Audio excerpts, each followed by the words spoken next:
आप सभी लोगों का आरबी जायसवाल यूट्यूब चैनल में हार्दिक स्वागत है। आइए हम कक्षा 8 गणित मंथन अभ्यास 1 के बारे में पढ़ेंगे, जिसमें कि परिमेय संख्याओं को दशमलव संख्या में व्यक्त करना बताया जा रहा है।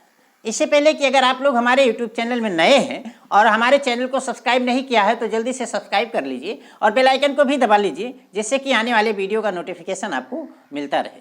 तो आइए हम चलते हैं कि देखते हैं कि परिमेय संख्याओं को हम दशमलव संख्या में कैसे व्यक्त करेंगे। देखिए, भिन्नों को तो आपने दशमलव संख्या में बदला है, हर से अंश में भाग देते हैं, दशमलव संख्या में बदल जाती है। ठीक वही जितने भी भिन्न हैं सब परिमेय संख्याएं हैं, तो बिल्कुल उसी तरीके से आपको हर से और अंश में भाग दे देना है और क्या नाम से दशमलव संख्या में परिमेय संख्या बदल जाएगी।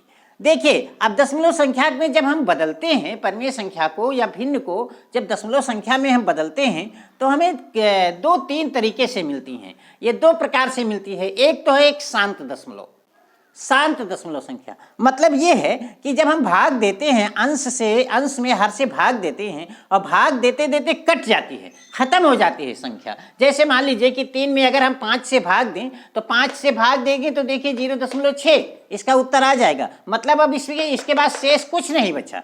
इसका मतलब कि ये वहां से बिल्कुल खत्म हो गया, शेष कुछ नहीं बचा। तो ये क्या हो गया? शांत दशमलव। मतलब कि वो दशमलव के बाद एक निश्चित अंक तक जाके खत्म हो जाता है, तो वो आपका हो गया क्या? शांत दशमलव। दूसरा है अशांत दशमलव, अशांत आवर्ती दशमलव संख्या। कभी कभी हम संख्याओं को जब भाग देते हैं तो क्या होता है, कोई एक विशेष संख्या बार बार आती जाती है और इस प्रकार से वो संख्या शेष हमेशा वही आती जाती है, वो संख्या खत्म ही नहीं होती है। जैसे मान लीजिए कि अगर 1 में हम 3 से भाग दें तो ये हमेशा 0.3333333 आती जाएगी, ये सभी कभी खत्म ही नहीं होती। तो ऐसी संख्याएं जब भाग देने पर अंश में हर से हम भाग देते हैं तो भाग देने पर हमें जब ये इसका कोई अंत ना हो, अनंत तक जाए, मतलब खत्म ना हो, तो इसको हम कहते हैं अशांत दशमलव संख्या। जैसे अब अगर मान लीजिए 2 में हम 11 से भाग करेंगे तो देखिए 11 से में भाग करेंगे तो 11 भागा 2, शून्य बढ़ाएंगे तो 11 एकम 11 9 और फिर शून्य बढ़ाएंगे तो 11 × 88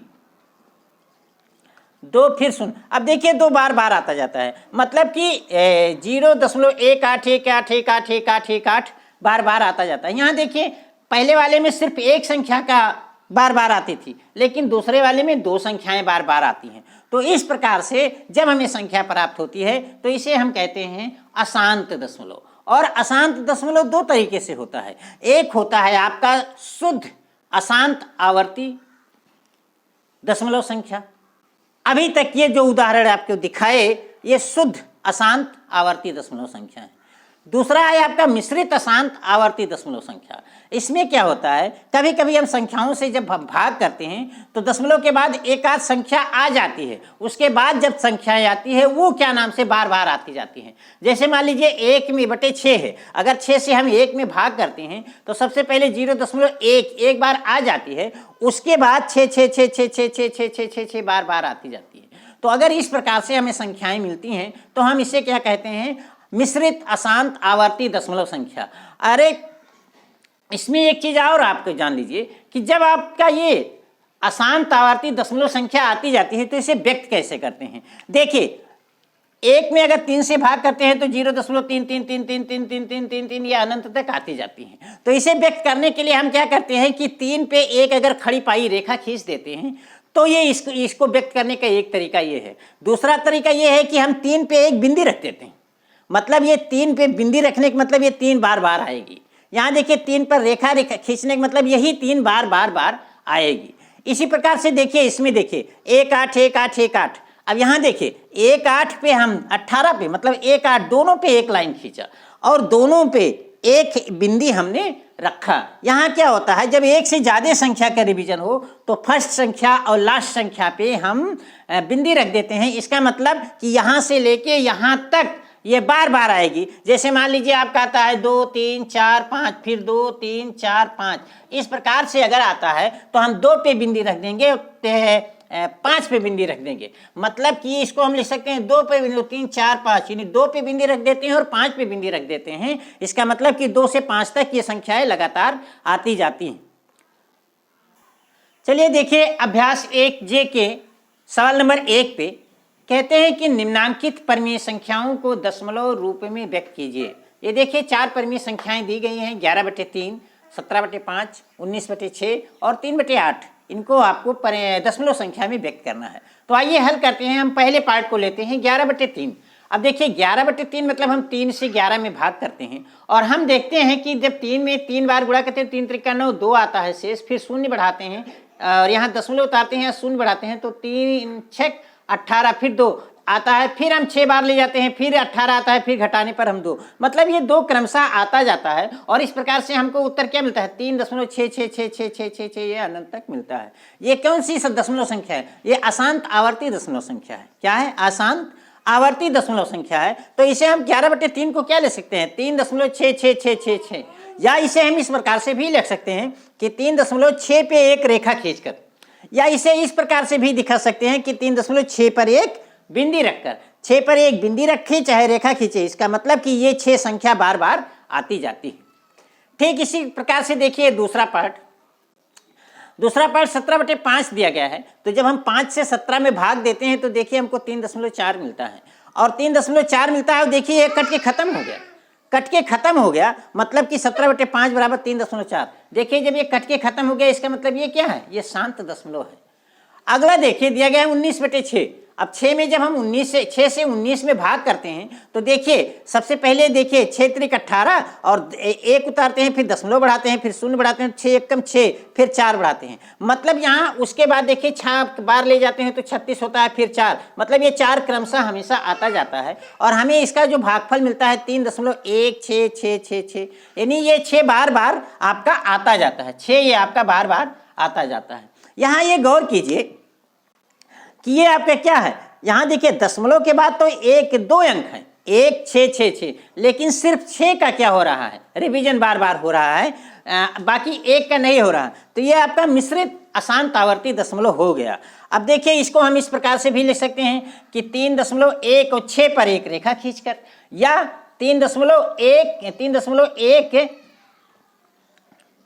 और 6 पर एक बिंदी रखकर, इससे भी प्रदर्शित कर सकते हैं। अगला देखिए आपका दिया गया है कि 3/8, चौथा दिया गया था 3/8। जब हम 8 से भाग देते हैं तो हमें देखिए ये कट के खत्म हो जाता है और हमें मिलता है 0.375। तो ये इसका मान हो गया कितना 3/8 का 0.375। अब देखिए यहाँ एक चीज गौर कर लीजिए, यहाँ एक गौर करने वाली बात है कि शांत दशमलव हमको कहाँ मिला और अशांत दशमलव कहाँ मिला। शांत दशमलव जिसका हर का अगर अभाज्य गुणनखंड 2 और 5 सिर्फ 2 अंक हो, या 2 हो या 5 हो या दोनों हो, 2 और 5 दोनों हो, तो वो जब भाग करेंगे तो वो क्या होगा? शांत दशमलव होगा। और अगर 2 5 के अलावा अगर कुछ भी अभाज्य गुणनखंड आ जाता है, 3 आ जाता है, 7 आ जाता है, 6 आ जाता है और कुछ आ जाता है, तो उसका क्या होगा? वो हमेशा अशांत दशमलव होगा। तो ध्यान देने की बस सिर्फ इतनी बात याद रखिए, ध्यान दीजिए कि अगर हर का गुणनखंड कीजिए और गुणनखंड सिर्फ 2 या 5 आए, 2 आए या 5 आए या 2 5 दोनों आए, तो वो शांत दशमलव होगा। देखिए सवाल नंबर 2 कहते हैं कि निम्नांकित परिमेय संख्याओं को दशमलव रूप में बदलिए।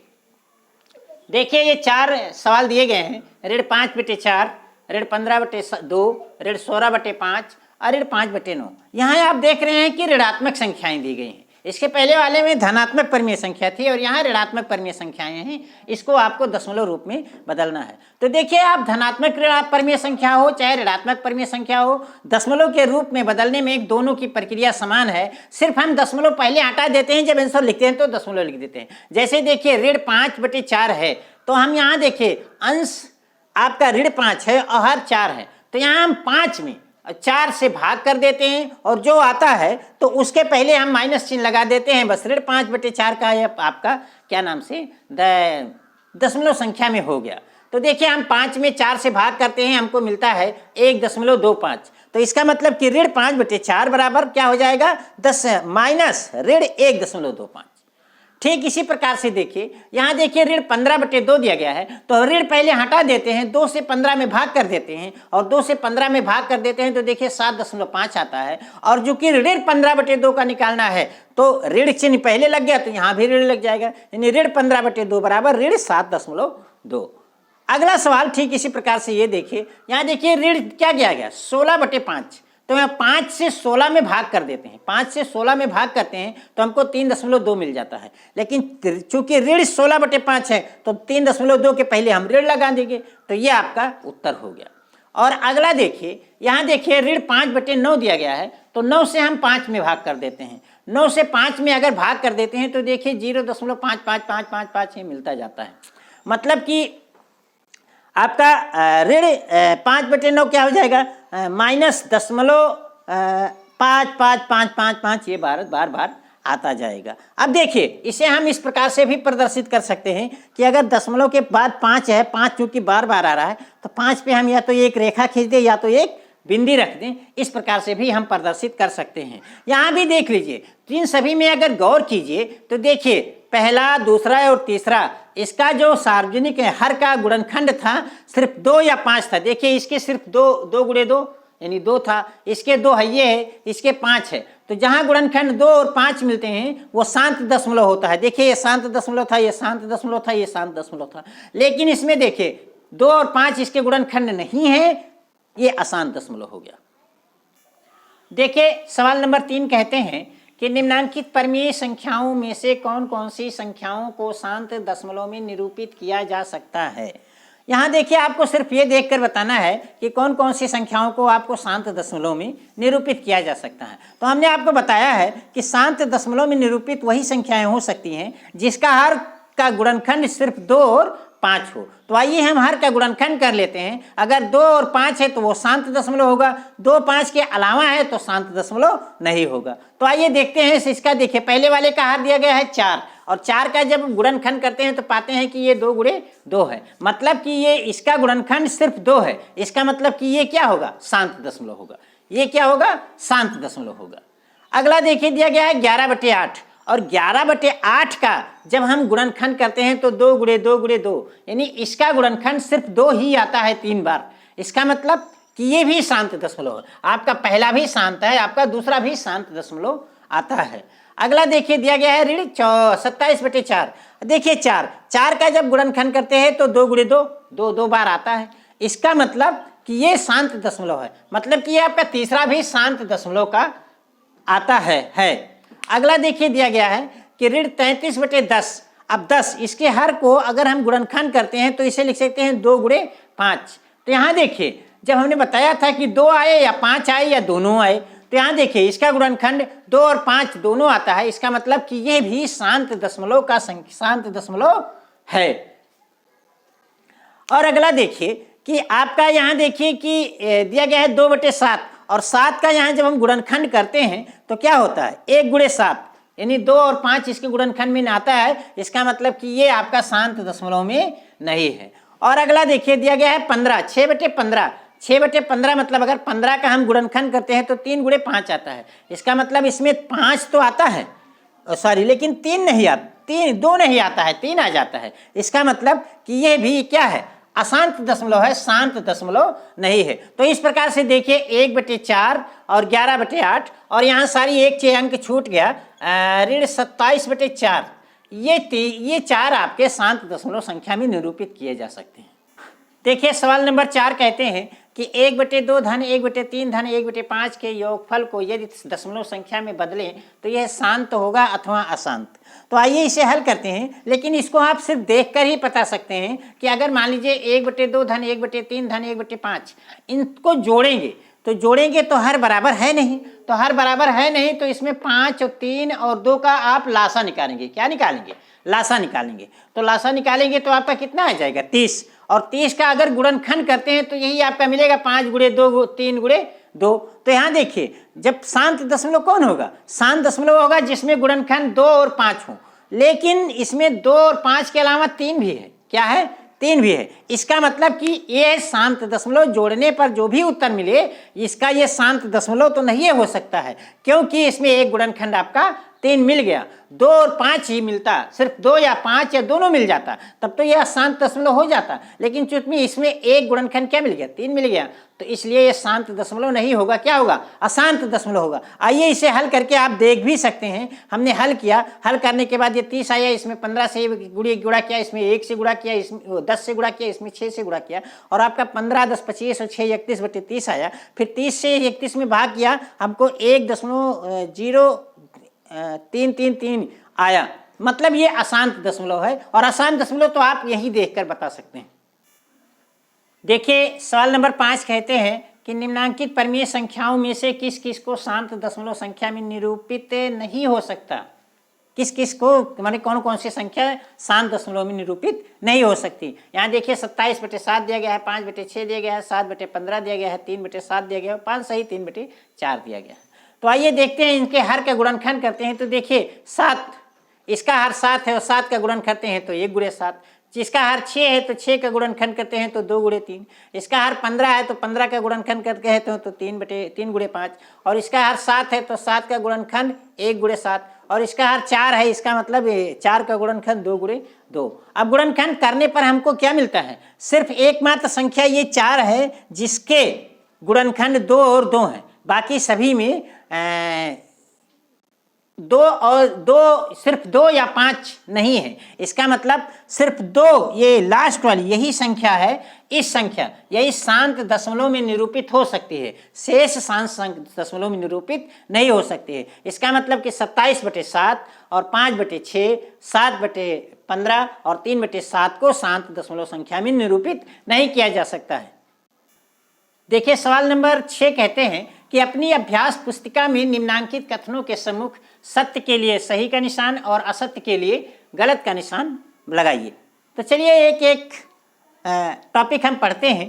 पहला दिया गया है ए, 1/25 का निरूपण एक शांत दशमलव में किया जा सकता है। तो जैसा कि हम बता चुके हैं आपको कि अगर हर का हम गुणनखंड करते हैं और गुणनखंड सिर्फ 2 और 5 मिलता है तो वो शांत दशमलव होगा। तो यहाँ देखिए अगर हम 25 का गुणनखंड करेंगे तो 5 × 5, यानी 25 को हम 5 × 5 लिख सकते हैं। इसका मतलब आप देख रहे हैं कि सिर्फ इसके गुणनखंड 5 मिलते हैं। इसका मतलब ये शांत दशमलव में निरूपित किया जा सकता है। अर्थात ये कथन क्या है, ये कथन आपका सत्य है। मतलब इसके सामने सही का निशान लगा दीजिए। दूसरा देखिए दिया गया है कि 1/9 का निरूपण एक शांत दशमलव संख्या में किया जा सकता है। ये बिल्कुल गलत है, क्योंकि 1/9 को शांत दशमलव में नहीं किया जा सकता है, क्योंकि इसका हर 9 है और 9 का अगर गुणनखंड करेंगे तो ये मिलेगा 3 × 3। तो इसलिए इसे हम शांत दशमलव में निरूपित नहीं कर सकते हैं। इसका मतलब कि ये कथन आपका असत्य है। सी, देखिए सी कहते हैं कि 0.6 और 0.6 के बाद 0.000 में कोई अंतर नहीं है। तो ये कथन सत्य है कि दशमलव संख्या के बाद में हम चाहे जितने 0 लगा दें, इसका मतलब कुछ नहीं होता है। तो ये कथन क्या है, अपने आप में सत्य है। और इसका अंतिम पार्ट दिया गया है 3/7 अपने दशमलव संख्या के रूप में अशांत आवर्ती नहीं है। तो ये कथन गलत है, क्योंकि इसका देखिए हर 7 दिया गया है और 7 का गुणनखंड सिर्फ 7 है या तो 1 है। इसका मतलब कि ये अशांत दशमलव है। लेकिन यहाँ प्रश्न में कहा जा है अशांत आवर्ती नहीं है, जबकि ये अशांत आवर्ती ही है। इसका मतलब कि ये कथन क्या है, असत्य है। इसी के साथ आपका ये अभ्यास समाप्त हो गया। अब हम अगले वीडियो में आपके साथ नए अभ्यास के साथ मिलेंगे। तब तक के लिए धन्यवाद।